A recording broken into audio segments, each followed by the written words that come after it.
Hare Krishna and good morning, good afternoon, or good evening, dear devotees. Thank you so much for joining us for another episode of the Many Moons podcast. This is our 15th episode, and tonight, or this morning, or this afternoon, we have Kalakantha Prabhu joining us. And we're going to discuss a topic which we know at the moment is very topical, and that is the topic of Vaishnavi Diksa Gurus. So we've entitled this talk, All My Spiritual Sons and Daughters, and we're specifically looking into why we think Srila Prabhupada did want Vaishnavi Diksa Gurus. Now, for those of us that might not have met Kalakantha Prabhu, he is a disciple of Srila Prabhupada who's been mainly based in the USA, where for many years he has been involved in outreach, particularly to the youth. He was one of the founders of the Krishna House Project, which has been immensely successful in attracting diverse young people to Krishna consciousness. If I'm correct, they started with the Krishna House Project in Gainesville, but from there, it has been established in several other places in the United States and even in other countries, as in Africa, where it has continuously been successful. Kalakantha Prabhu has also been involved in the campaign to have the GBC accept Vaishnavi Diksa Gurus, I think, for several years, and he is at the forefront for helping Vaishnavis to gain a voice. So thank you so much, Kalakantha Prabhu, for being with us today. We are very grateful for you giving us your valuable time. My pleasure. It's good to be here. Thank you for inviting me. Now, getting straight into the conversation, Prabhu, we know that Srila Prabhupada did not instate any Vaishnavis to act as Diksha Gurus. So can we say that this is proof that he did not approve of Vaishnavi Diksha Gurus in principle? You know, in the very chaotic time passing after Srila Prabhupada's departure, there was a lot of confusion about this question. In fact, my dear friend Tamal Krishna Maharaj explained, subsequent to Prabhupada's departure, that Prabhupada never appointed any gurus. He just indicated a few senior disciples to act on his behalf while he was too ill to perform the initiations himself. Afterwards, that was up to the GBC. So the idea that Prabhupada appointed gurus is incorrect. He wanted all of his disciples to be gurus. I was present in 1975 when he made this public statement in Mayapur that each of you, he essentially asked us to initiate 10 disciples each and then work up to 10 million acharyas, and there would be no scarcity. And after saying that, expressing that vision, he went into a state of ecstasy, one of his few public displays of ecstasy. So that understanding was a big mistake after Prabhupada's departure, that initiations were to be limited to a few. So the basic teaching of Krishna consciousness is we're not this body. And if we say, well, he didn't appoint any women gurus, well, he didn't appoint any Indian gurus, black gurus, Hispanic gurus. It's silly to evaluate based on the body. Bhaktivinoda Thakur says that this is an aparad to the Vaishnava, to judge them based on their birth. Elsewhere in the Shastra, it's also said this is an indication of jati buddhi, an hellish intelligence, to think of a devotee based on their body. So this argument doesn't hold any water. Well, Prabhupada did not appoint any women gurus. He didn't appoint any gurus at all. And just one more demographic point, if I might add. In those days, in 1977, Srila Prabhupada's very senior disciples were maybe in their early 30s. So all of his 1,500 female disciples were in their childbearing and rearing years. It was not a time where they could give of themselves to taking care of others as readily as men. But now, 45 years on, things are much different. Okay, so Prabhu, you mentioned that Prabhupada did not actually instate any gurus, but we know that he did appoint the GBC. Is that correct? He did Yes. appoint anybody. So are we correct in saying that when he appointed the GBC, there was no women included, and can't we then refer that Prabhupada, for that reason, did not want any women in any leadership position whatsoever? No, because again, the women were primarily in their childbearing and child-rearing years. Even at that, Prabhupada did have women as temple presidents in London, Jamuna. He also offered a seat on the GBC to Jamuna, but she felt that the men would be too uncomfortable, so she declined. So the main thing is that Prabhupada saw his female disciples as equal to his men as far as preaching is concerned. And that is a tremendous loss for our movement in the subsequent years, that women have been given insufficient voice since Prabhupada's departure. May I just share a quote from Srila Prabhupada here on this point, if I may? Yes, please do, Prabhupada. All right, I'll just put it up on the screen quickly. This is Srila Prabhupada at a Vyas Puja offering, a Vyas Puja lecture in 1973, where he's saying, my dear sons and daughters, you'll have to become spiritual master. You, all my disciples, everyone should become spiritual master. I hope that all of you, men, women, boys, and girls, become spiritual master. Could we be more explicit than that? Thank you for sharing that, Prabhu. Now, we can argue that Prabhupada did say that, but he actually meant that he only wanted his Vaishnavi disciples to be shikshakers, because we have this very well-known purport from Srimad Bhagavatam from the 4th canto, 12th chapter, text number 32, and we are looking at the pastime of Dhruva Maharaj, and we know that Dhruva Maharaj went to the forest and he went to meditate and he had a darshan of Narayan. And then after this, Srila Prabhupada writes, Dhruva had a feeling of obligation to his mother Suniti. It was Suniti who had given him the clue which had now enabled him to be personally carried to the Vaikuntha planet by the associates of Lord Vishnu. He now remembered her and wanted to take her with him. Actually, Dhruva Maharaj's mother Suniti was his Patha Pradaksha Guru. And then he goes on later, although Narada Muni was his Diksha Guru, Suniti, his mother, was the first who gave him instruction on how to achieve the favor of the Supreme Personality of Godhead. It is the duty of the Shiksha Guru or the Diksha Guru to instruct the disciples in the right way, and it depends on the disciple to execute the process. According to Shastric injunctions, there is no difference between Shiksha Guru and Diksha Guru, and generally the Shiksha Guru later becomes the Diksha Guru. Suniti, however, being a woman, and specifically his mother, could not become Dhruva Maharaj's Diksha Guru. Still, he was not less obliged to Suniti.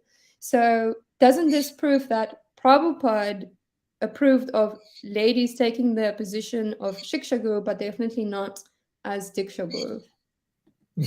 Yes, this is clear from this purport that in those days, at that time, women were not allowed to, or did not practice initiating.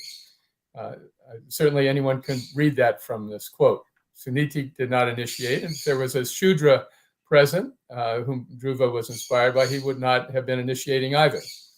But the practice of taking a quote like that and then extrapolating that it applies to our circumstances today, to our movement today. This is called screwing an obscure meaning out of a text. It's a logical fallacy. I'd like to give you, if I may, another example that is frequently quoted by those who oppose Vaishnavi Diksa Gurus. This is from the Krishna book. And here we see this quote. The Brahmins said, according to Vedic injunction, women are not allowed to undergo the purificatory process of initiation by the sacred thread, nor are they allowed to live as brahmacharinis in the ashram of the spiritual master, nor are they advised to undergo the strict disciplinary procedures, nor are they very expert in discussing the philosophy of self-realization, and by nature they are not very pure, nor are they very much attached to auspicious activities. Pretty strong. Then the speech continues. Therefore, how wonderful it is that these women have developed transcendental love for Krishna, the Lord of all mystic yogis. They have surpassed all of us in firm faith and devotion unto Krishna. Although we are considered to be masters in all purificatory processes, we did not actually know what the goal is, because we are too much attached to the materialistic way of life. So here's a classic example. You take part of it, but not the whole quote, and it may be construed to present one thing. I do want to mention, of course, Srila Prabhupada, in spite of this Vedic injunction right there in the Krishna book, Prabhupada opened brahmacharini ashrams. Prabhupada gave the Gayatri mantra to women, and Prabhupada engaged his women disciples in all kinds of outreach activities, such as book distribution and lecturing in public, and all of these sort of activities. So if we take this quote from Suniti and say, therefore, Prabhupada did not want female Diksha Gurus, even though he specifically said he did, then we're trying to work around rather than observing the quote directly from the spiritual master. And as it says in the Shastra, Yasya Devi Para Bhaktir Yata Devi Tatagaro. You cannot understand the scripture except through the mercy of the spiritual master.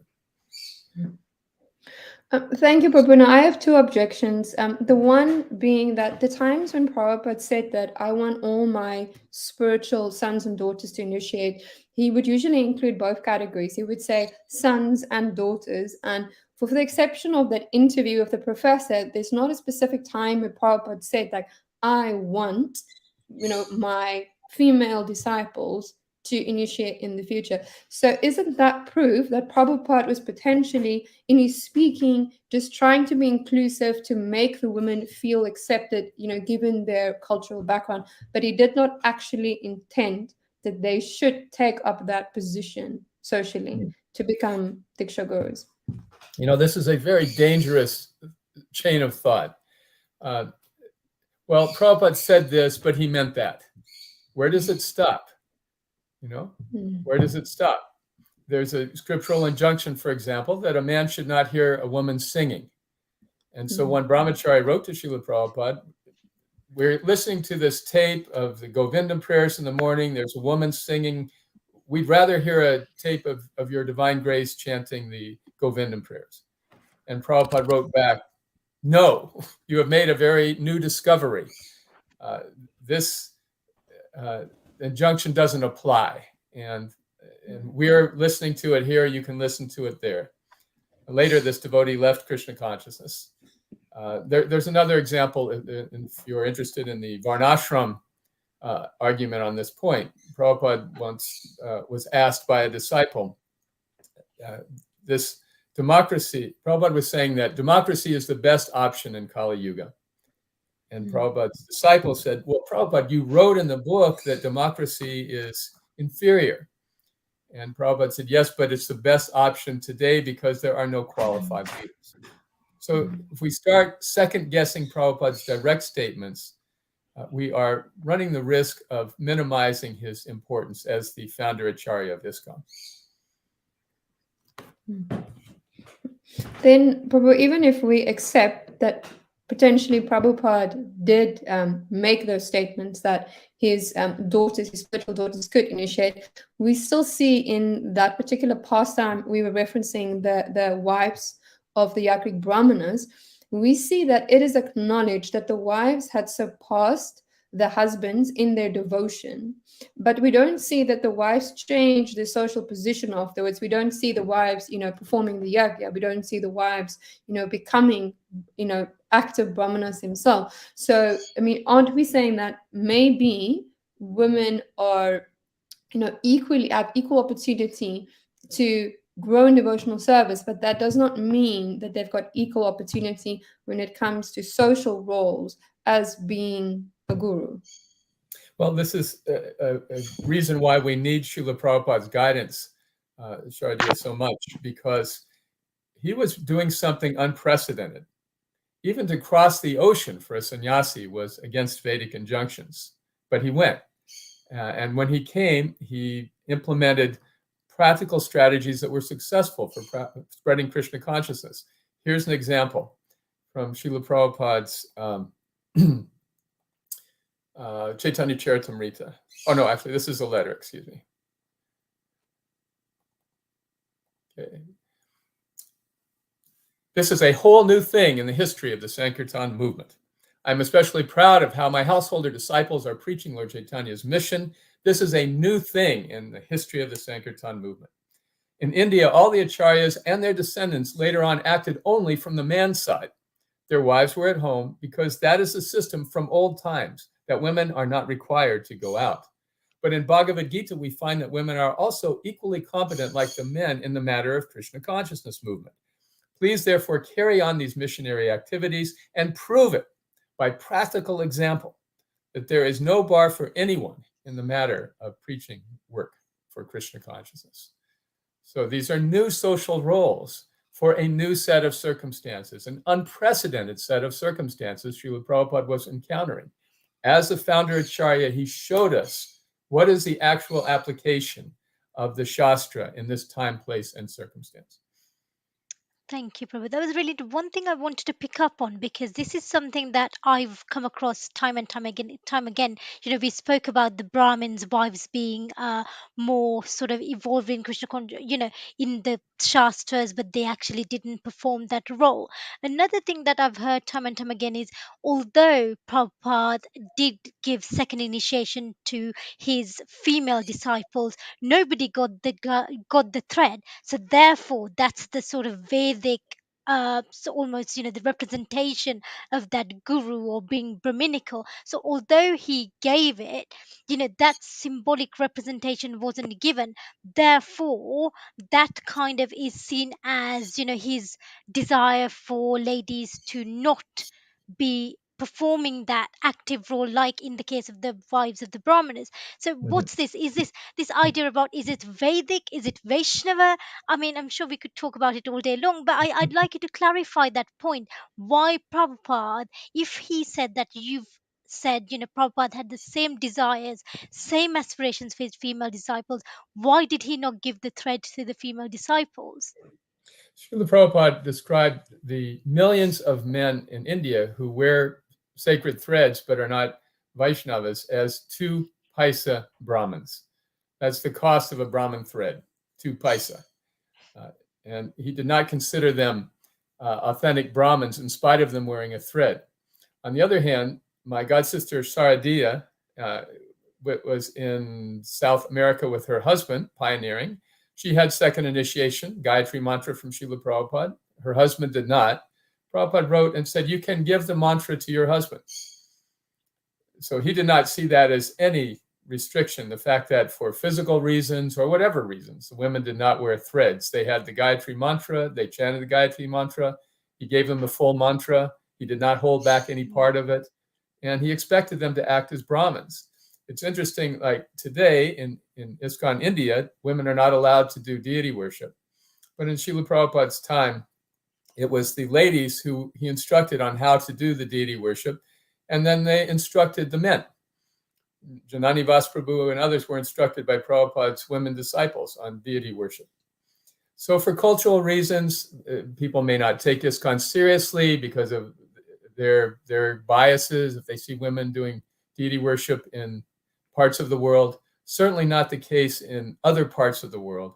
And it certainly was not in Prabhupada's mind that he was somehow shortchanging his women disciples by not giving them a thread. I mean, there's also the famous, very infamous incident, isn't there? Prabhupada was giving a lecture and the microphone was falling off, and he just asked one of them to take off the Brahmin thread and tied the microphone. I'm sure you're familiar with the story. I think, it kind of also begs that question: how much significance should one give to these kind of physical attributes of things, doesn't it? Yes, was yes. So let's move on. What's next? Yeah. So, in terms of something else I wanted to pick up was some. Do you think that Srila Prabhupada's ideas? I know he's comes from a very traditional background, but do you think that his ideas about women and particularly their social position and abilities changed after he had spent some time in the West? Absolutely, yes. Srila Prabhupada saw so many differences, and therefore he incorporated the adjustments. He considered that one of his most creative applications of time, place, and circumstance preaching in spreading Krishna consciousness. For example, we mentioned the Brahmacharini ashrams. In 1968, he instructed all of the temples to open ashrams for women. This was unheard of in India, except in very cloistered women-only situations. But he saw what was effective and working in the West. And so he saw many different social roles. For example, again, we mentioned earlier, book distribution. What could be less Vedic for a woman to go out in public and approach strangers and try to sell them books? That Prabhupada talked about his mother only going out when she was carried in a palanquin. She would not be exposed in the public at all. But he wanted his ladies to go out and do the Sankirtan, and they did better than the men in most cases.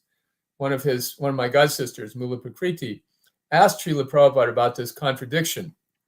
We're supposed to be chaste, we're supposed to be humble, and yet to go out and sell books, we have to be very aggressive. Srila Prabhupada said, yes, you be a lion on the prowl and a lamb at home. And of course, this applies to men also. It's not that men have the right to be arrogant and pushy at home. One of my godbrothers asked Srila Prabhupada, what does it mean to be humble? And Prabhupada answered like a lion. He said, to be bold for Krishna. My godbrother said he blew him against the wall. He was so strong. So he saw the potential that the ladies had in reaching new people with Krishna consciousness. And he described the women as the secret weapon in spreading Krishna consciousness. There's a nice quote here, if I may, I'll just share with you from the Chaitanya Charitamrita in this regard. He writes, not knowing that boys and girls in countries like Europe and America mix very freely, fools and rascals criticize the boys and girls in Krishna consciousness for intermingling. But these rascals should consider that one cannot suddenly change a community's social customs. However, since both the boys and girls are being trained to become preachers, these girls are not ordinary girls, but are as good as their brothers who are preaching Krishna consciousness. So we can understand that Prabhupada made multiple statements in this regard, that the men and women in Krishna consciousness should be gurus, they should be leaders, they should preach. Then Prabhupada made many statements in his books that women are less intelligent, women are more sentimental, women should be in restricted social roles. And then he made these statements, which said that women who take up Krishna consciousness are not ordinary women. So if we drop the first and third department of statements and just focus on the statements about women being less intelligent, etc., we are taking, again, out of context, something from the spiritual master and trying to present that as his words without giving the whole picture. Thank you, Prabhupada. That was really helpful to put into context, how perhaps Srila Prabhupada really sort of lived that, time, place, circumstance, sort of how you apply the Shastras. But another thing that we hear time and time again is that, these people who advocate, Vaishnavi Diksa Gurus, are trying to use this idea of the exact point about time, place, circumstance, taking it to the next extent. Things will always change. So does that mean we have to keep changing? If at some point we say, oh, certain part of the world doesn't like the idea of gurus, they think it's too much subordination, so should we just get rid of, should we just get rid of gurus? So where does this change of application to time and place, where should it stop? Therefore, Srila Prabhupada never instated via Vaishnavi Diksha Gurus we shouldn't have it, because we will be forever, pardon my French, bastardizing the Shastras and the systems, is one of the key arguments I've seen, really. Yes. In other words, we're just always adjusting our message to accommodate changing fads and social situations. Right. This is another specious argument, because there are some basic foundational adjustments that Prabhupada made, and that needn't change. His basic requirement for initiation, chanting 16 rounds, following the 4 regulator principles, his reliance on Rupa Goswami and the nectar of devotion, having a spiritual master is one of the 5 most important practices of Krishna consciousness. These are inviolable principles. You can't change them and still have Krishna consciousness. And Prabhupada demonstrated that the details, such as gender roles in different parts of the world, could easily be adjusted without affecting the principles. It's when we elevate a detail to the level of a principle that the conflicts start in our Sangha.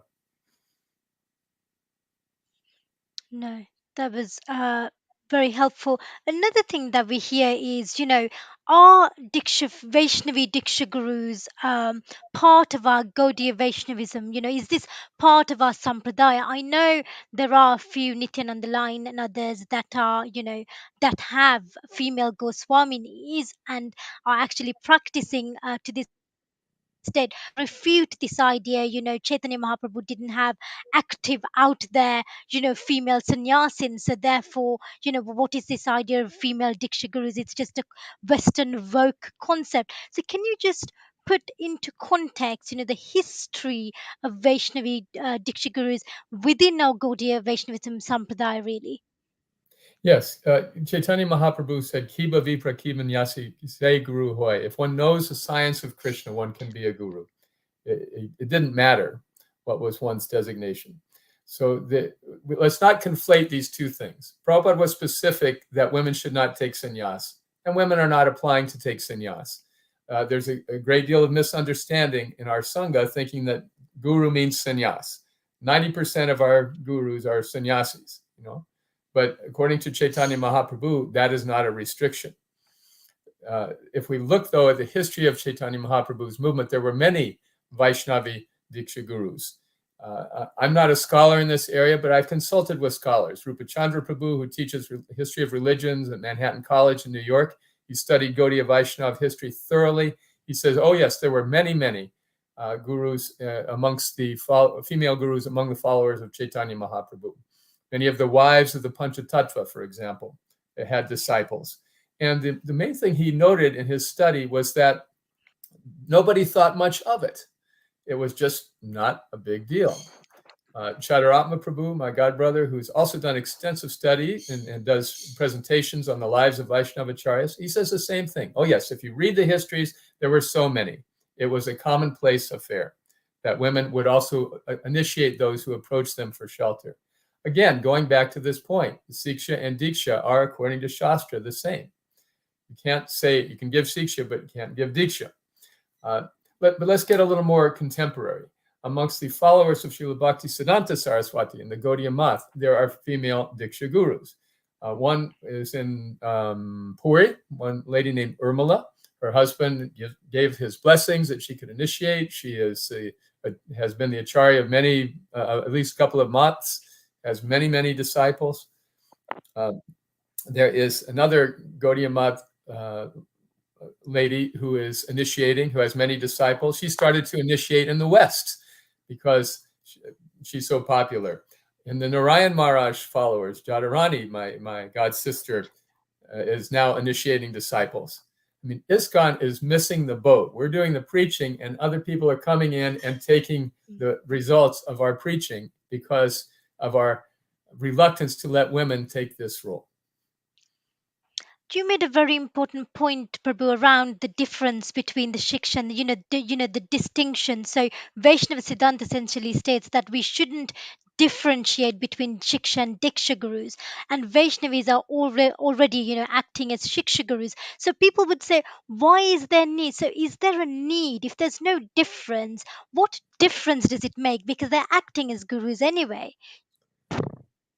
Let's read what Srila Prabhupada has to say about this question. He is very explicit about this in the Chaitanya Charitamrita.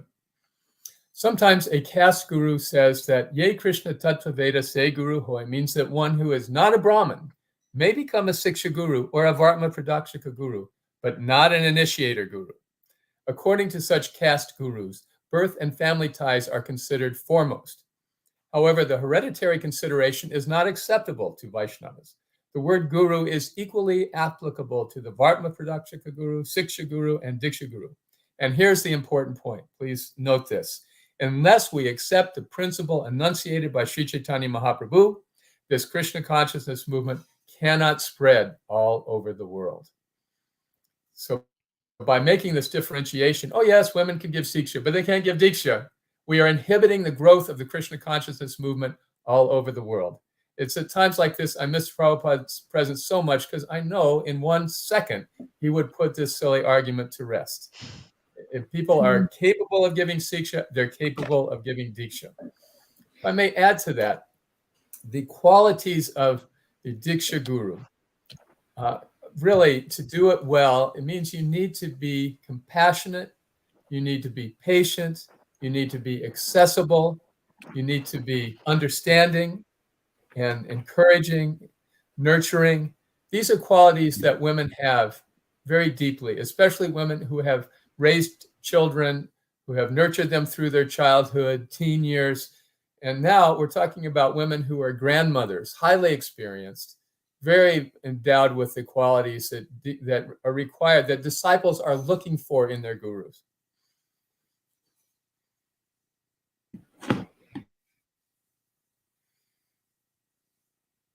Thank you, Prabhu. Shraddha, I think Shraddha wants to come in to take the conversation to a different direction, but yeah, you're on mute. First, I have a challenge, Prabhu. We know that the fastest growing religion in the world at the moment is Islam. And if we look at the culture of Islam, we see that Islam is very conservative. And Islam definitely has very limited social roles for women and definitely does not allow women in leadership, whether that's managerial or spiritual. So does your argument that we need to be more liberal to have Krishna consciousness spreading anyways, does it really hold water if, Islam is spreading like wildfire all over the world? Mm-hmm. So there's many divisions of Islam. First of all, you can't paint with such a broad brush that all Islam or Muslims follow the same social practices. The largest Muslim population in the world is in Indonesia, where such standards are much more liberal and much more relaxed than, say, in the Middle East. So let's not paint with a broad brush. We can also know that in Iran these days, the women are rebelling against this kind of social pressure and requirements for conservatism that are not necessarily comfortable or natural for them. So that said, we're talking about, from my point of view, I've preached in North America for the last 50 years, so I have to speak from my perspective. And I know here that when people are approached with the idea of being part of a religious organization, they're immediately turned off. The fastest growing designation for religious belief in this part of the world is spiritual, but not religious. There's a lot of mistrust of organizations to begin with. And then, especially educated people delve into ISKCON a little bit and see that men and women do not have equivalent spiritual opportunities. They also think of Islam. They think of the Taliban. They think of, well, here's this repressive organization that's backwards and repressing women. Now, this part of the world has different social circumstances. I understand why my brothers in India may take a different point of view, maybe other parts of the world. I don't preach there. I don't know, but I know here. In America, for example, 1 out of 4 children are raised in a family with a single parent, the vast majority of whom are mothers. So nearly everyone that we approach has either been raised in a single family parent or knows somebody who has, a friend or relative. And those single mothers, just consider their dilemma. They have to be the nurturing parent and they have to be the breadwinner. They're like superwomen. If they are able to do it successfully, it's an incredible amount of pressure.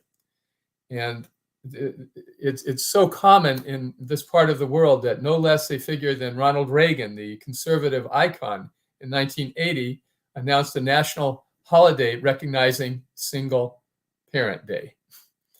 So the ratio of single mothers in America is 5 times greater than India. So naturally, devotees in India who have no experience with these things look at American needs and say, oh, well, this is not Vedic, this is not conservative, etc., etc. We need to stick to the tradition. This was Prabhupada's greatness, that he was able to make adjustments that worked. Palena parachiyate.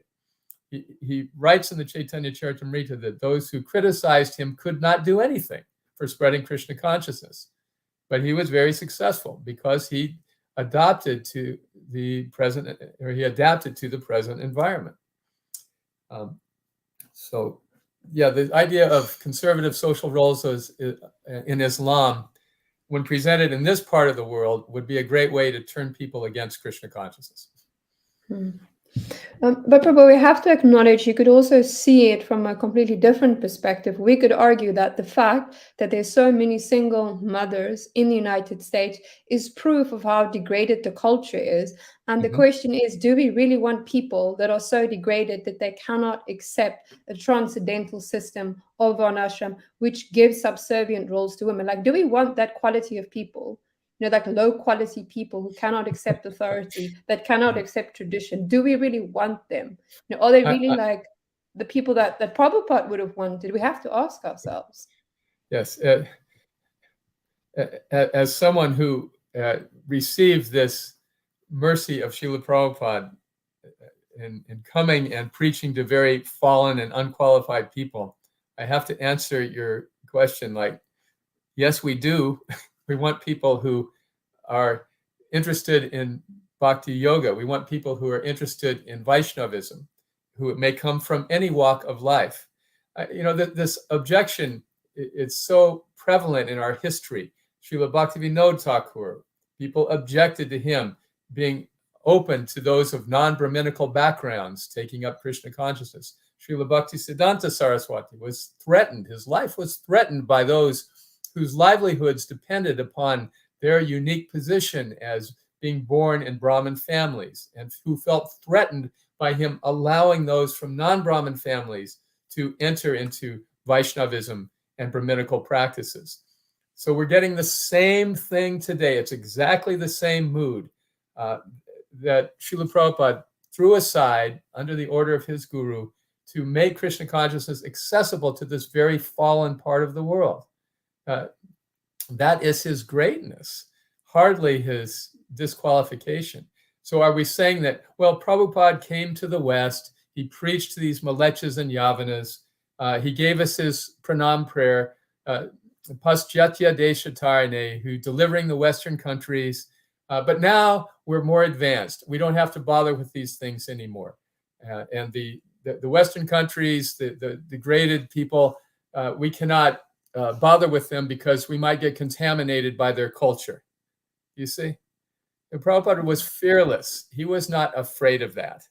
And he proved that you could reach into the depths of degraded societies and pull out sincere souls seeking Krishna. He said there's a Brahman on every street corner. So are we supposed to lose that mood of our spiritual master now? Are we supposed to abandon the mission of our founder Acharya in the name of Vedic principles? I don't think so. Thank you, Prabhu. We want to move on to the GBC's role in allowing Vaishnavi Diksa Gurus. Now, you just mentioned that Prabhupada wanted to reach out to everyone, and no matter how degraded or fallen a person was, if there was any interest in Krishna consciousness, Prabhupada wanted them to come.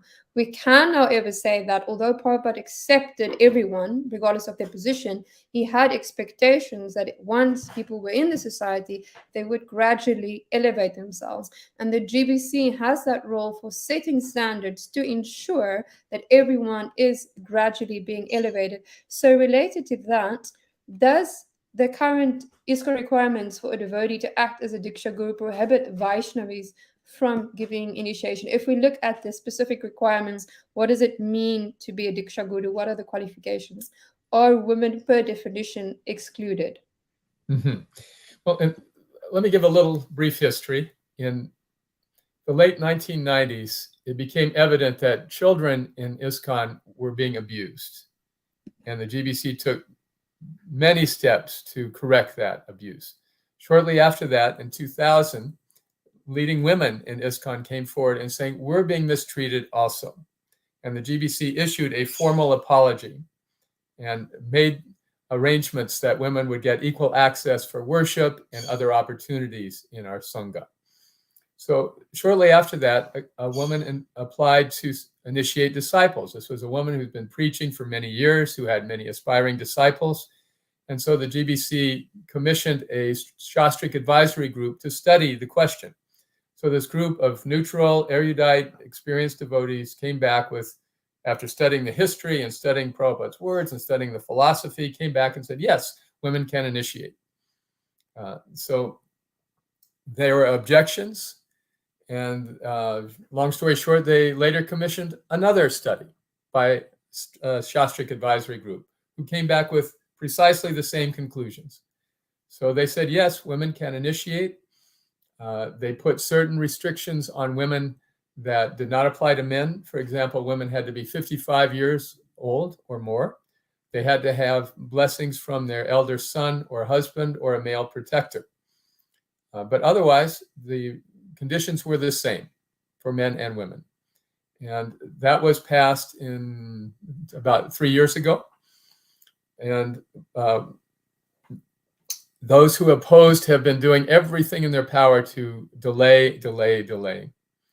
And meanwhile, there are many nice devotees, mostly women, who want to be initiated by women gurus. And in many cases, these women feel a lack of trust in men due to traumas in their life. And they are very highly qualified, sometimes very highly educated professional women who are just waiting for the opportunity to choose the guru of their choice. So the qualifications, Shardiya Prabhu, they're no different for men and women other than those two stipulations. Thank you for clarifying that, Prabhu. Can we, however, say that if we look at the example, which is most often cited, in favor of Vaishnavi Diksa Gurus, that is the wife of Lord Nityananda, Janava Devi, can we say that she could be a Diksha Guru and she, met the criteria of a Diksha Guru because she is a Mahabhagavat, she is an eternal soul, and clearly, the average woman doesn't fall in that category. And therefore, women actually need, a secondary set of qualifying principles as being a Maghabhavat, as being a Nityasiddha. Can't we say that? Very selective application, right, of what is the requirement for a guru. In the case of Janava Mata, she one time manifested 4 arms in her divine ecstasies. And in one lecture, Srila Prabhupada described the role of a guru. He says, guru does not have to manifest 4 arms or 8 heads. Guru means one who has understood the teachings of his or her guru and is presenting them accurately and sincerely and applying them in his own life. Prabhupada said that this is the meaning of acharya, actually, one who knows the philosophy, applies the philosophy, and teaches the philosophy.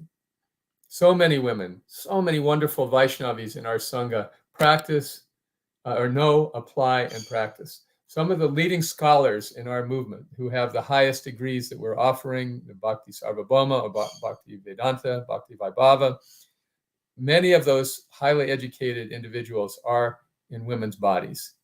And they, in fact, are some of the main teachers of these advanced courses. So there's no question of women not knowing the philosophy.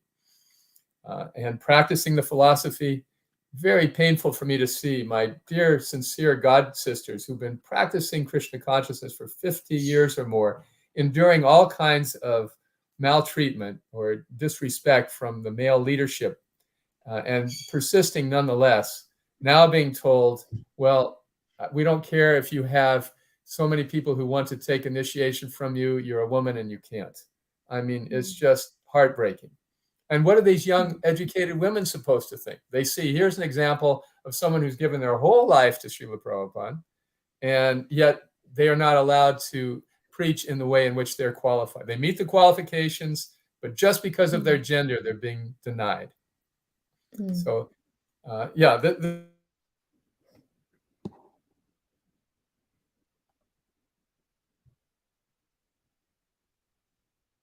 Prabhupada wanted this quote. Prabhupada wanted all of his disciples, as that quote I showed earlier, men and women. He I again feel all of the fallout from the zonal acharya fiasco, that being a Diksha Guru was this big, massive role. Anyone could be Shiksha, but being a Diksha Guru, you got to have all kinds of special qualifications. Srila Prabhupada, in many places in his books, refutes this point. In the Nectar of Instruction, for example, he says that sometimes in a classroom, a professor will appoint a younger student to monitor others, and that student acts as the teacher for that group. So there's such a thing as a monitor guru who is just acting on behalf of a more advanced guru. Who's going to tell the difference? How are we going to tell who's a Madhyama guru and who's an Uttama guru? There's no way to tell that. There are symptoms, but those symptoms, Prabhupada describes also in the Nectar of Instruction. Sometimes a person knows a philosophy and practices it and is enthusiastic to share it. That person should be considered an Uttama Adhikari. So this is, again, a very superficial argument that women need to be especially more qualified than men. I've been initiating disciples for 12 years, and I've learned what Prabhupada said, that guru means postal peon. Postal peon means I'm just delivering the message. I'm not adding, I'm not taking anything out of it. I'm just giving it selflessly to devotees. That's the only qualification, that you know it and that you're selfless in your efforts to share it. Thank you for sharing your thoughts, Prabhu. But don't you think we could admit that one of the diseases of the Western mind is to think that everyone should be entitled to do everything, and that if you can do something, you should be doing something? But in actuality, we see that in Vaishnava culture, women are giving the benefit, they're giving the opportunity to always have the humble position. And that is actually beneficial, always being in the background, always serving, not getting credit, not being seen. That is actually being beneficial, because what we all are striving for as devotees is humility. So you starting this petition for Vaishnavi Diksa Gurus, isn't that, if we're really honest, isn't that just a result of your Western conditioning and you being in the United States? And it's not actually admitting the role that Vaishnava culture and Srila Prabhupada envisioned for women. Just be at the background and advance, but don't be seen, don't be heard. Be the servant of the servant, be as humble as a blade of grass, which is actually a wonderful opportunity. Mm-hmm. Yes, all of us have that same opportunity, Shardiya, to become humble in Krishna's service. And humility means wanting to help others advance, even at the expense of one's own prestige or recognition. Isn't it? I mean, Srila Prabhupada, for example, made Krishna famous all over the world. I remember from the 60s and 70s, there were many famous gurus, and their movements were all identified with them. There was the Maharishi movement and the Guru Maharaji movement and this one and that one. And it was the leader was all about the leader. But ISKCON was different. It was all about Krishna, all about chanting the Hare Krishna mantra, and Prabhupada was obscure.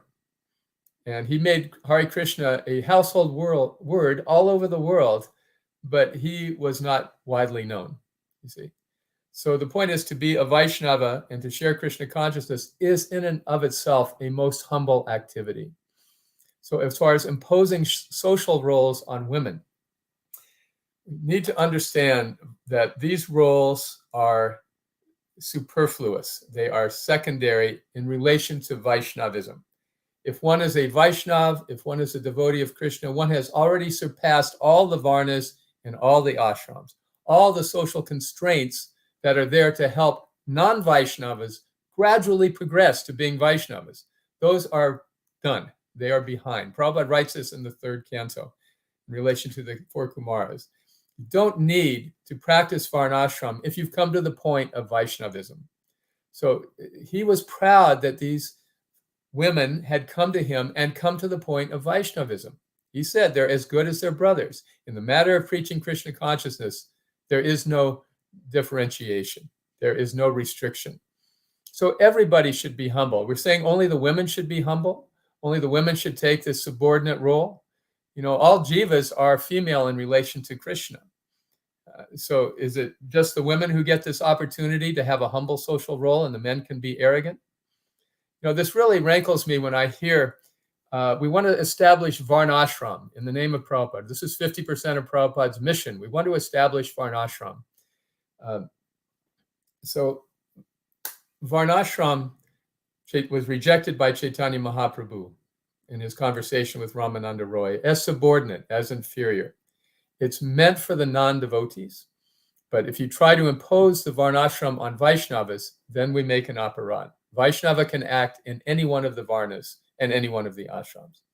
So is it arrogant for women to want to be gurus? Again, this is why my heart goes out to the women in our movement, because they're in this catch-22 position. You're supposed to be chaste. You're supposed to be humble. But then you're supposed to preach Krishna consciousness. So if you preach, well, you're not being humble. The women who have survived all of this psychological pressure are, to me, far more advanced than many of the men in our Sangha, just because they have endured this humiliation and this marginalization year after year out of their sincerity to serve Prabhupada.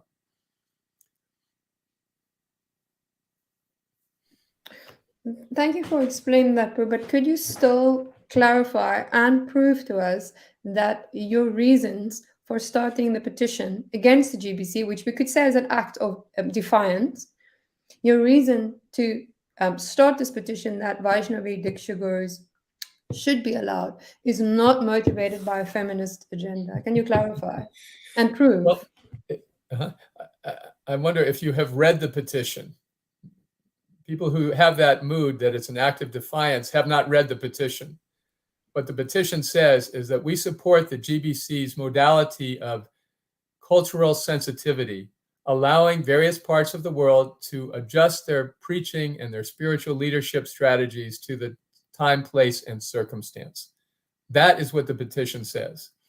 What happened was the GBC came out with that stand, and then they backed off under pressure from leaders in the Indian ISKCON Yatra. So the petition is saying, no, stick with what you've already decided. We support that. That's the right idea. Let's go forward with that. And we've had, just so you know, we've had almost 3,000, going on 3,000 responses from almost 70 countries. This is not just America. This is all over the world. And those who oppose Vaishnavi Diksa Gurus may poo-poo a petition like that, but they cannot do it. I bet they can't get 10% of that response outside of India. And even within India, most devotees don't think this is a big deal. It's just some of the leaders have somehow got it stuck in their mind that we have to protect Vedic culture. And look, I respect these devotees. They've done great things. But if they think that this works in America, they are just in la-la land. They have no idea how much damage they're doing to Prabhupada's mission in the West by being so stuck on this point, so obsessed with stopping women from initiating. Prabhu, let's play devil's advocate. We know that GBC really tried. It went to the Shastric Council twice, and then the same decision to allow Vaishnavi Diksha Gurus was upheld. But then the GBC decided to give in to, I think, your point about cultural sensitivities, but then decided to give in, almost make a bit of a U-turn and say, okay, now let's just take a pause on Vaishnavi Diksha Gurus. And it was, we all know that it was, you just mentioned, because of the pressure from the Indian leaders in Indian Yatra. So why do you think people in India or certain groups within ISKCON in India have this mood of, let's just, we just need to, why do you think the GBC went ahead with this U-turn essentially? Yes, and it was a U-turn. The reason is that the ISKCON Continental Committee in India wrote to the GBC and said, we will no longer cooperate with the GBC if you allow women to initiate. We want a 3-year moratorium. And they said we have so much of the property in ISKCON and we're not being heard, even though they've had 20 years to present their arguments. So the GBC's waffling on this was very unfortunate, in my opinion, and very disrespectful to those of us who are preaching outside of India, who need this sort of cultural sensitivity applied in our circumstances. It was nothing but political pressure. And that's why one of the reasons why the petition went out. The ladies, my god sisters who have aspiring disciples, are many of them in their 70s, and they're supposed to wait 3 more years. Are they going to live 3 more years? One of them said to an aspiring disciple, look, we've got this delay again from the GBC. How about if you take initiation from a male guru, but I'll be your primary Shiksha guru? And this lady responded, no, I'll just wait for my next lifetime. So is this actually serving Prabhupada, that educated, qualified people are approaching ISKCON and being told, no, you cannot take initiation just yet. Give us another 3 years to think about it. So this moratorium is only for women. Another example of gender bias in the leadership. It's only applied to women. Now they say we want to study Guru Tattva before we allow women to initiate. All right, fine. Guru Tattva can definitely use some work in ISKCON. So put a moratorium on the men also. There's a moratorium on all initiations while we review our system, and then let's go forward. But no, only the women are being disallowed. And I think probably one thing that's worth pointing, you said, point about have people actually read that petition? And I read in that, petition that you've been organizing, it specifically says, we are, you're not saying that nobody has to be insensitive to cultural sensitivities in India. So it's just about allowing the people in the West to carry on. So as much as we in the West, I call us as we because I am in the West, we are sensitive to those cultural sensitivities in India. Surely it is fair for them Yes. to be sensitive to cultural sensitivities of the West, or is it too much? Are we just asking too much Western woke, Right. agendas? No, you're exactly right. That the devotees in India have found success, tremendous success, spreading Krishna consciousness by appealing to the conservative side. That in the face of westernization of Indian culture, those who want to hold on to the culture gravitate to ISKCON. I completely get it. I understand that works in that part of the world. Then that's fine. That's fine. That's great. But then to say, so we have to do it like that all over the world is an offense to Srila Prabhupada. It's an offense to Prabhupada because he did not do things that way. He made adjustments in the West for the Westerners. So are we saying that Prabhupada was wrong, that he was compromising, that he was going against the Vedic standards? It's offensive to Prabhupada to insist that his approach in the West now can be abandoned. So I would say, who is capitulating to cultural norms, right? They accuse us in the West of capitulating to feminism, which is complete nonsense. And in fact, they're capitulating to some notion, some idealized notion of cultural norms that is so foreign in this part of the world that it will drive people away from our movement and disempower our preachers all over the West. And I think another thing worth mentioning is, where that idea of women should be playing that backward role, like behind the scenes role as mothers and caregivers and, subordinate wives serving husbands come from. Because in India, we all know in Indian culture, women are actually given a very good position in society as mothers. They're revered as, mothers. And, we often refer, to female devotees as Mataji or Mata or mother. So that idea of being a mother is never being disvalued or dishonored in India. So maybe they're thinking, the idea or the notion of gurus, this revered position, is Mhm. somewhat in conflict of this, position as the woman's primary role as a mother. So can women be simultaneously treated or worshipped or revered as mothers and gurus at the same time? Maybe that's where the conflict is coming from. Yes, of course. The role of women as guru begins with childbirth. Everybody has a woman for a guru in the form of their mother, who teach them so many things. This again gets back to this inflated idea of what a Diksha guru is. It's very distorted. It's very much in conflict with Prabhupada's descriptions. Prabhupada's vision was that all of his disciples would have a few disciples, right? That's what the vision that he expressed in Mayapur in 1975 that put him in ecstasy. He wanted everyone to have a few disciples. So it bewilders me why some of my dear godbrothers in India feel like the sky is going to fall in if a few grandmothers have a few students. This idea that a guru has to be an international celebrity that is revered with a high seat and all kinds of accolades is that has been disavowed by the GBC years ago during the Zonal Acharya reformations. The guru is meant to be just a message carrier who is helping and assisting and nurturing a few disciples. And if they have the charisma and the capacity to take care of more, that's fine. And if people want a guru based on reputation rather than their accessibility, that's fine. That is, both options work according to, it is the disciple who should be making the decision, right? Not the GBC.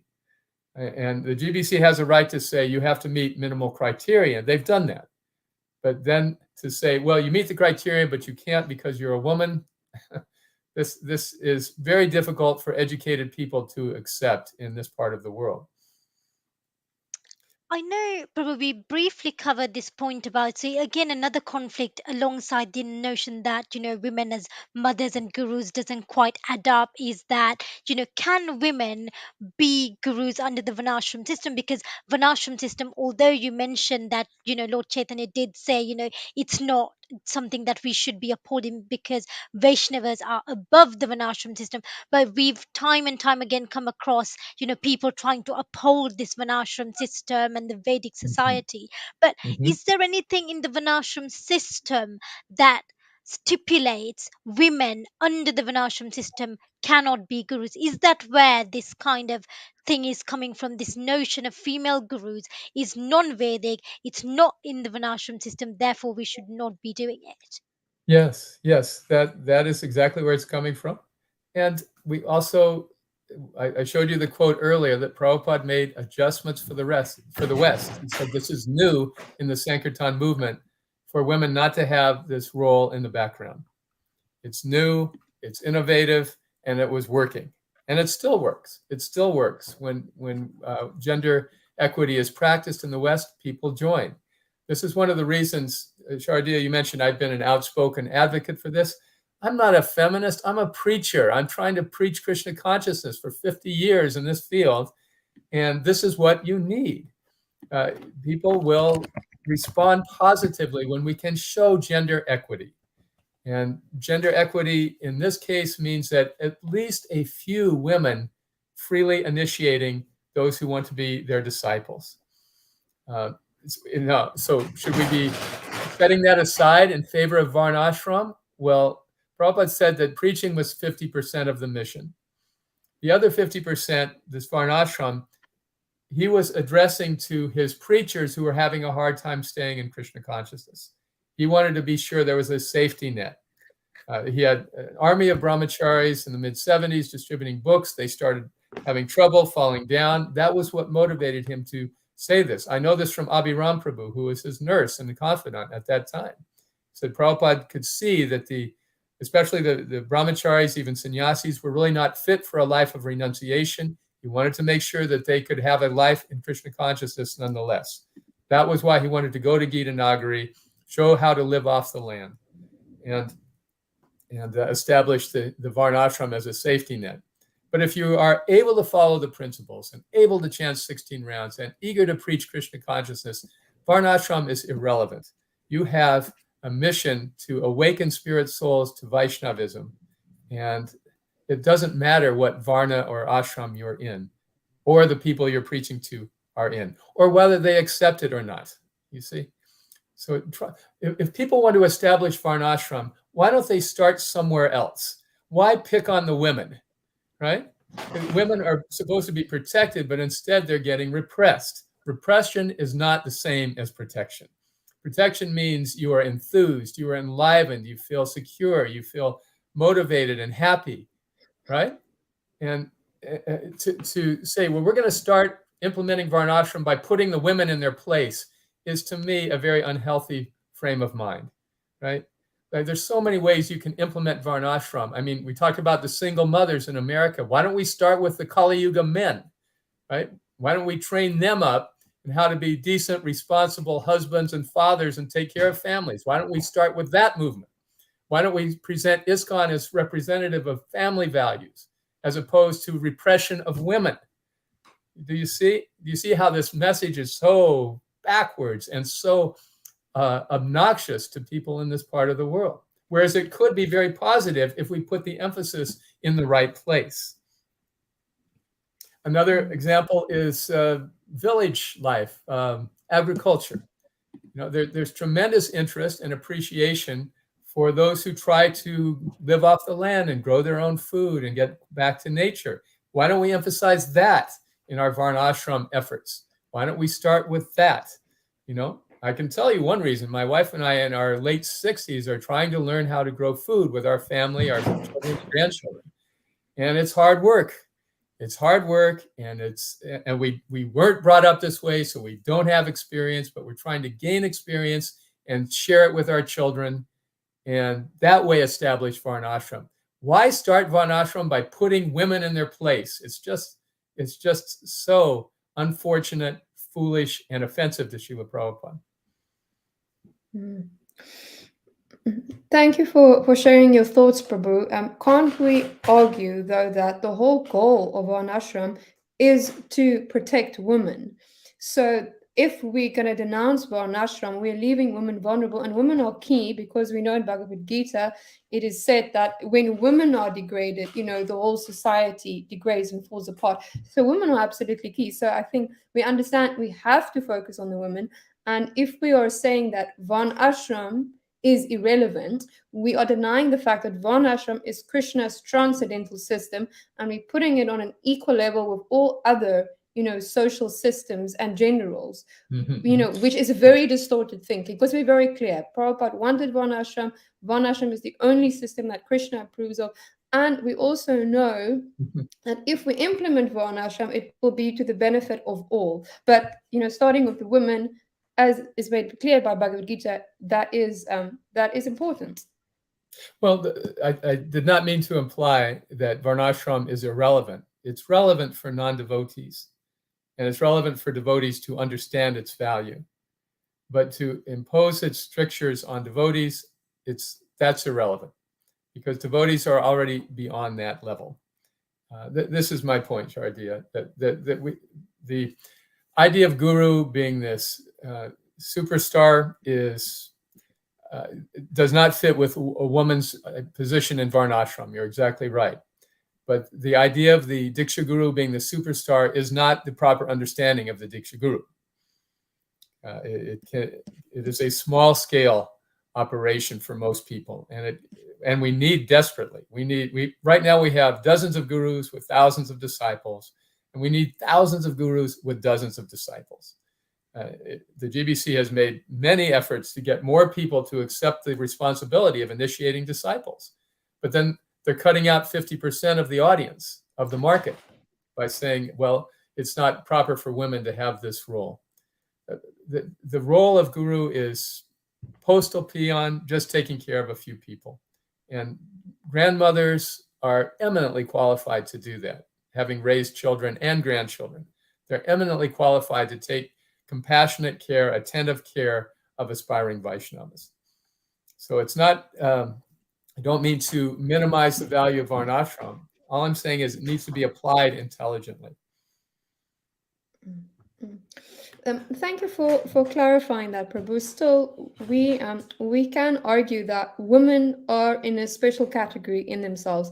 We can say that Prabhupada might have wanted, men from various cultural, racial, social backgrounds to act as gurus, because he had men from various backgrounds, be leaders, be sannyasis, but he did not do so for women. So can't we say that women are a separate category, because we have something called street dharma?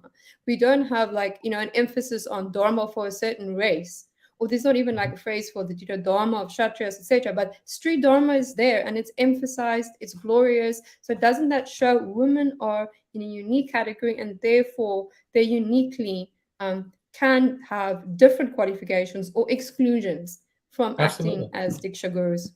Well, different dharma, absolutely, for men and women. No question about that. The question is, does that dharma overlap on the transcendental service of a Vaishnava Diksha Guru? You see, of giving Diksha, of giving shelter to others. And again, I made my point, I'm repeating myself here, but the position of an older woman giving shelter to others is very natural. It is not in conflict with Sri Dharma. There's many examples in our Gaudiya tradition. There's many examples historically. So there's no conflict. This has been proven again and again. So why there's so much obsession with stopping women somehow or other from doing this very natural Vaishnava service, it just mystifies me. You know, it is Sri Dharma is transcended by Krishna consciousness. Prabhupada proved that. Prabhupada demonstrated that. Prabhupada engaged his female disciples in obviously non-Sri Dharmic ways, okay? So Prabhupada showed the example, it worked, and if we abandon that now, we're really abandoning our founder Acharya. Mm-hmm. But the same founder Acharya did also state that women can attain perfection by simply worshipping the husband, serving the husband. There is, passages in the Srimad Bhagavatam which says that worshipping the husband or seeing the husband as a worshipable deity is the perfection of life for women. We also know that there's examples in the Bhagavatam of women, they did not take initiation, they might not even have performed sadhana, they simply served the husbands and reached perfection. So isn't this then neglected? Isn't this overshadowed? Aren't we denying, the role that Krishna and ultimately Prabhupada desires for women to take, and then for women to find fulfillment, in that role? Most women will find fulfillment in that role, if provided that their husbands are dharmic also. And if the husband is not dharmic and the husband does not fulfill his responsibility, then what is the position of the woman? So she's supposed to follow regardless. This is why Krishna consciousness is transcendental. This is why Prabhupada initiated women independently of their husbands, whether they were married or not. He gave them shelter in Chaitanya Mahaprabhu's movement. He did not see them on the bodily platform. He saw them as sincere spirit souls wanting to serve Krishna, and he gave them all opportunity to do so. So Prabhupada did not recoil from Vedic Dharma, from Varnashram Dharma, from Sri Dharma. He encouraged his disciples like that. But more than that, he encouraged them to preach according to their circumstances. So again, the women and those in Prabhupada's circle at that time were all young women. They were all either with children or preparing for children in most cases. The circumstances are very different now. You have these grandmothers and they're very competent and very learned and very sincere, and Prabhupada would be very proud of them. And I feel Prabhupada would be very upset to see them being repressed. My godbrother Trivikram Maharaj was recounting this incident in 1976, where the GBC passed a series of very repressive resolutions about women. These were the days when there was an army of brahmacharis selling books, and Prabhupada was encouraging them to stay in their renounced position. And so some of the leaders said, well, the women should go somewhere else. And the GBC passed such a resolution. When Prabhupada saw it, Trivikram Maharaj said he started crying. He was so upset that this kind of chauvinistic mood would come from the leadership of the movement on his sincere female followers. So he vetoed all of those resolutions that were so repressive to women. See, but now we're drifting back into that same mindset. We have to fight, and cultural sensitivity is a way forward, allowing various parts of the world to make their own decisions. Mhm. Thank you, Prabhu. And we can see that Prabhupada, as we've said before, he accepted people from various cultural backgrounds, various levels. We also can say that many of the people that came to Srila Prabhupada initially weren't following, any like social standards, social norms, social rules. And isn't it true that Prabhupada, therefore, initially was very accommodating, very lenient, allowed women, to basically continue to exist as they did before, but ultimately he wanted everyone to, as they progressed, become more Vedic and follow one ashram to a greater and greater extent. Wasn't that his module? Can't we say that ISKCON as a society needs to progress and transform into a Vedic society? Yes, one of my godbrothers who opposes Vaishnavi Diksa Gurus made the same point. He said that we need to boil the milk. We need to raise the devotees to a higher Vedic standard. So another godbrother, Radhanath Maharaj, was saying, so far as North America is concerned, well, is there any milk to boil? We become so Vedic that we only can appeal to those who are blessed to be born with knowledge of Sanatana Dharma and their heritage from the Indian community, and we are irrelevant to everybody else. There's no milk to boil as far as bringing people up to a higher Vedic standard if we cannot reach educated, thoughtful, leader potential people in this part of the world. So to do that, we require to show that, yes, we are friendly to everybody and we practice what we preach. You're not this body. Doesn't matter what your birth is. You can be Krishna conscious. Thank you, Prabhu. One of the points that I just quickly, very briefly wanted to pick up on is, obviously, you started the petition. People might argue you feel very passionately about the issue. So, what do you see as the impact of, if impact of not allowing Vaishnavi Diksha Gurus, not just for the US, because people could say, you're just talking about the West. You're not cognizant of the wider needs, because ISKCON is a family, right? It's a worldwide movement. So, what do you think is the impact of not allowing Vaishnavi Diksha Gurus for ISKCON as a movement? It will make us, it will deprive us of educated people from parts of the world other than India. It will deprive us of appealing to intellectuals. It will deprive us of the chance to engage people in Lord Chaitanya's movement who have leadership skills and potential to reach many others. Such people in outside of the Indian continent or diaspora, they cannot relate to the idea of women in this restricted social role. I'll give you an example, and again, I can only speak from my perspective, but the very conservative Baptist church or some other churches in the United States advocate a limited social role for women, and they're not allowed to take leadership roles within the congregation. Those religious movements or organizations have been very prominent in America for decades, centuries, but they are hemorrhaging members these days. They are shrinking and they are dividing, and they are not at all in a growth position. That idea that we're going to appeal to conservatives in the West by having a conservative social approach in ISKCON is advocated only by people who have absolutely no idea what they're talking about.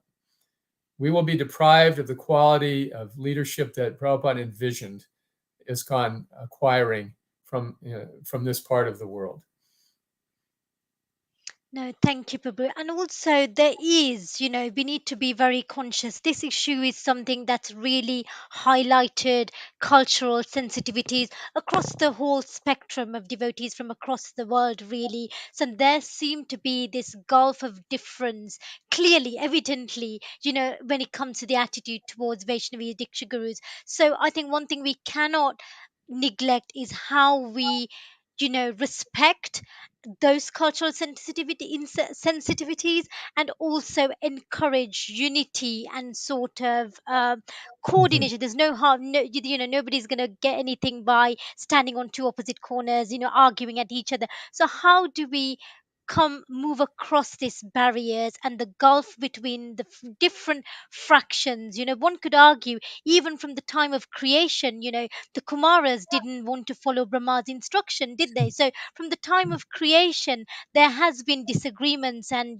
different perspectives. So how can we put those different perspectives together, aside, and come together as a family to address this cultural sensitivities, and move forward, really? Yeah, that's such a very, very important question, because Srila Prabhupada said that we can succeed as a movement if we stick together.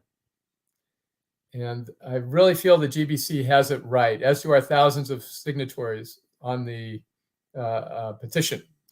The GBC has it right with cultural sensitivity. As the movement grows, there are naturally going to be diverse approaches and strategies according to time, place, and circumstance. So Srila Prabhupada said that if we focus on the diversities, that is material. So try to focus, he said, on the unity. The principle of unity means that we are all brothers and sisters in Krishna's service, in serving Prabhupada, and we, therefore, as family members, we accept one another, we tolerate one another, we support one another, we applaud one another, we encourage one another. So it's very discouraging when one part of the world throws their weight around and says, you have to do it our way. It's like a spoiled sibling in the family, as opposed to pulling together and saying, let's work, let's all be on the same team.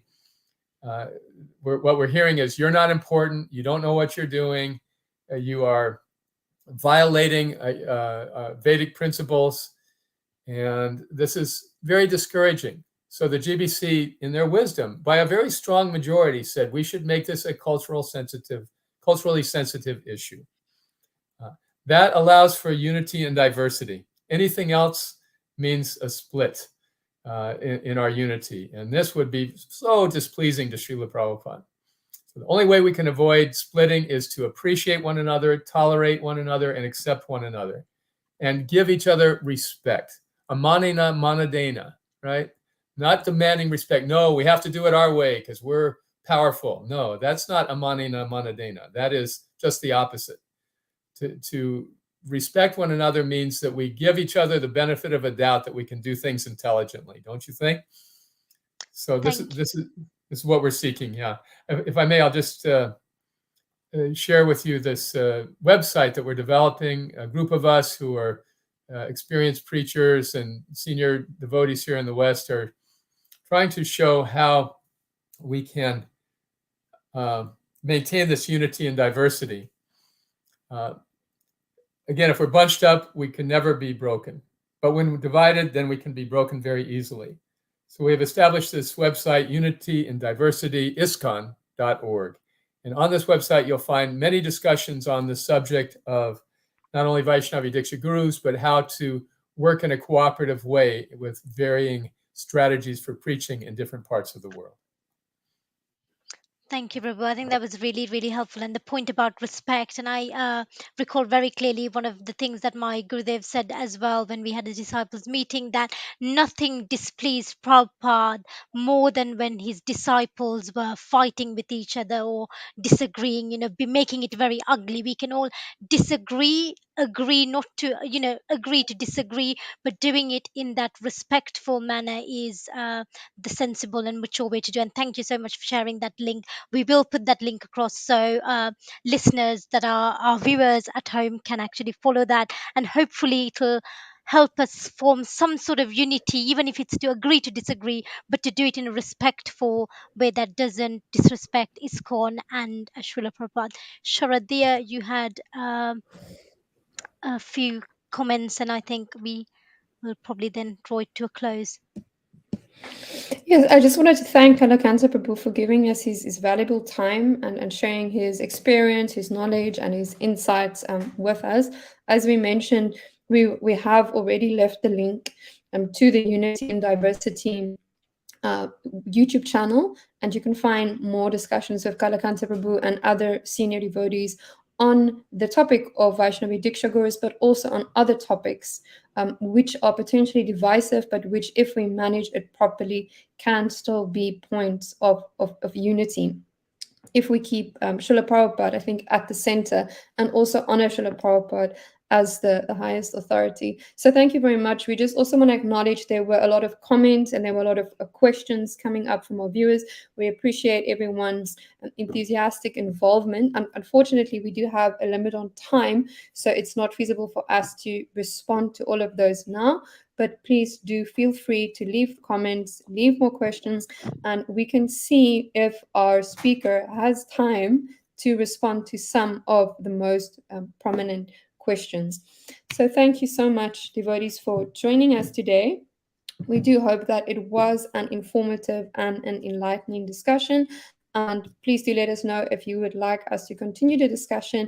We would be very honored to have Kalakantha Prabhu back again. And of course, also invite other seniors to discuss this topic further. Prabhu, do you have any closing words? I was wondering if you could potentially comment on Prabhupada's comment that the ISKCON movement cannot be destroyed by any external force.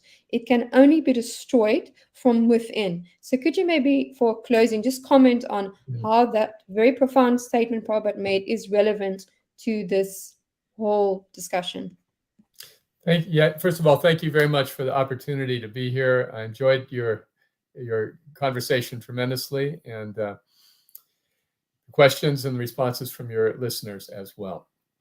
This inability to work together is the single thing that can cause us to fail in carrying on Srila Prabhupada's movement. And this would be a tremendous discredit for our generation and going forward.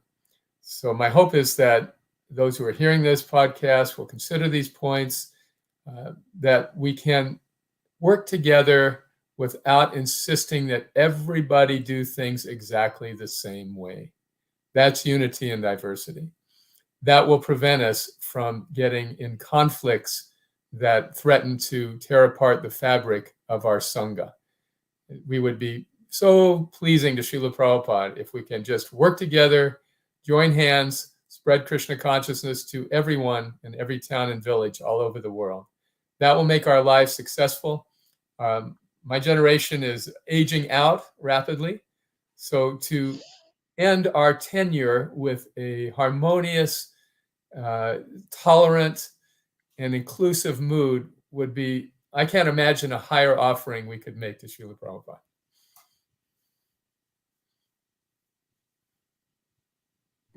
Thank you so much, Prabhu. I think that was a very apt way to conclude our discussion, emphasizing that an offering we can make to Srila Prabhupada is, I think, continuing his legacy of, as an astrologer predicted, creating a house which in the whole world can live. So I think that would be a beautiful offering we can all contribute towards making. So thank you so much. Thank you so much, Dee, for co-hosting. Thank you so much for all our viewers, and thank you so much for joining us, Kalakantha Prabhu. We're looking forward to being with everyone again in the near future. Hare Krishna. Hare Krishna.